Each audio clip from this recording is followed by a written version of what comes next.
What is going on, everyone? It is Super here, and welcome to another MKX video. And today I have another Q&A video for you guys. I haven't done one in a bit for MKX. I still have a ton of questions, a bunch of really good questions for you guys to answer.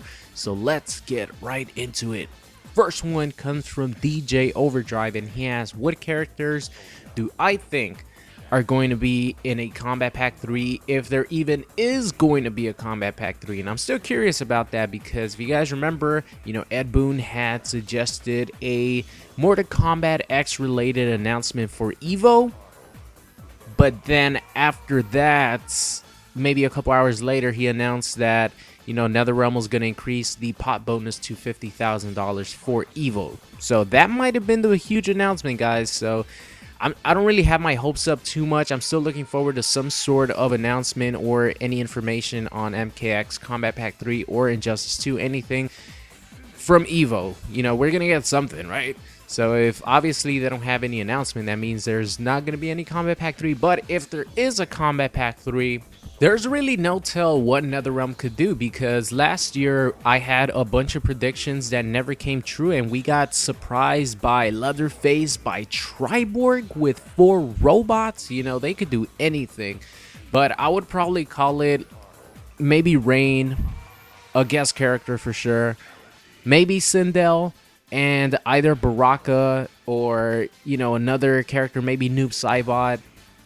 I don't know. It could go either way because, like I mentioned, they could do anything, and they completely surprised us with Kombat Pack 2's announcement. Who thought Baraicho was going to come back in Kombat Pack 2? So they could do anything. But if I were to guess, it would probably be like the NPCs with a guest character in it. So moving on here to the next question comes from Dark Magic, and he asks, is Cassie Cage a good character? And yes, Cassie Cage is a very good character.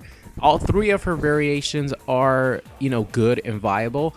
I would go with Hollywood to start off, and then maybe go on to Brawler and Spec Ops after you learn the basics of Cassie. I think Hollywood is pretty easy to get into and is very, very good and a lot of fun too. Cassie is one of the most fun characters that I play in MKX. So yeah, she definitely is a good character. Next question comes from Ralphie, and he asks, when you make live commentaries, do you ever get interrupted by your brother or anybody else? And I don't get interrupted by my brother because he knows what's going on whenever I'm like doing commentary and stuff, but I do get interrupted by the dogs. The dogs always interrupt me. Princess, Cookie, 2 of my dogs, or my 2 dogs, and they interrupt me all the time, especially Princess, because she's the one that you guys hear in some live commentaries barking for food. She's like, give me food, give me food, give me food. So obviously I have to stop the live commentary and give her some food. If not, she doesn't shut up, because she is a princess. She gets what she wants. I spoiled her like that, as a pup, and now she's just used to getting what she wants. Other occasions, phone calls, or when someone randomly comes knocking on the door and fucks up my commentary. I get so mad when that happens that I don't even want to open the door. I just want to say, get the fuck out of here. But, at the end, all I have to do is just start over. And that's it.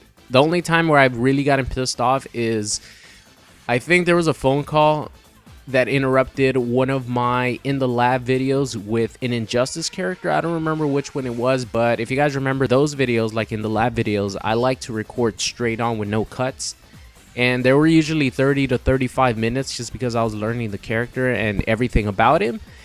And I was almost done with that video. It was around 30 minutes into it, just recording straight, and someone interrupted me, and I was so pissed off that I just stopped recording, and I don't even think I answered the door. I just completely ignored him, and that's the only time that I really got pissed off, someone interrupting my video. But yeah, it does happen occasionally. It's just how it goes. So moving on here, Weber asks, what is your favorite character for fun, to play for fun?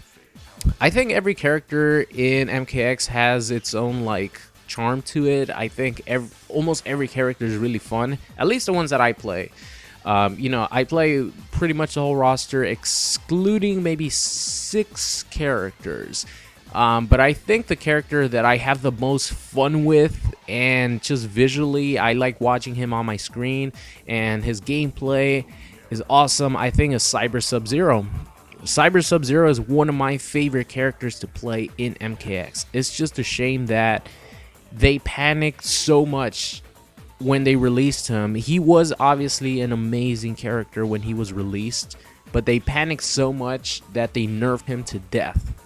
Like, Cyber Sub-Zero did get nerfed to hell. I think Cyrax is still good, Sector is still good, Smoke is still good, but Cyber Sub-Zero got nerfed to shit. And it sucks to say because I think he has the best gameplay out of them all. I think he's the most fun to play, especially with his mobility, dive kick, etc., etc. I think he's the most fun character to play, but he got nerfed to crap. So if it's like just me playing for fun with a specific character, I would definitely pick Cyber Sub-Zero. So moving on here, next question comes from D7, and he asks, would I ever consider trying out Lasher? And the answer is no, sadly. Usually I just play characters that interest me, and Lasher does not. The only one that does interest me, the only variation that does interest me for Takeda is Ronin, just because he has the cool lightsabers. I think his gameplay looks awesome, and that's about it. So unfortunately, I probably will never try out Lasher. Next question here comes from Ryan, and he asks, Super, since Liu Kang and Katana are the new Deadly Alliance, would they be playable in MKX? And the answer is yes. Katana and Liu Kang will forever be playable in every single Mortal Kombat game that is ever released. They are two of the most iconic characters in Mortal Kombat history. Especially Liu Kang, in my opinion, will probably always be playable in some way or another in, from here to the future MK games. So I hope you guys enjoyed today's video, and I'll see you guys next time.